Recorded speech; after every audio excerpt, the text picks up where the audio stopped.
નમસ્કાર દર્શક મિત્રો, આપ જોઈ રહ્યા છો અટલ સુરક્ષા news. Surat breaking news.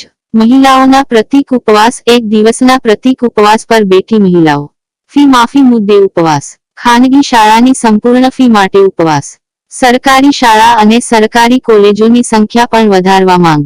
Fee માફી મુદ્દે પ્રથમ વખત મહિલાઓ આવી મેદાને. સુરતથી અમારા કેમેરામેન હુસૈન જુડા સાથે તંત્રી ગુલહેમદ નુરાનીની ખાસ રિપોર્ટ.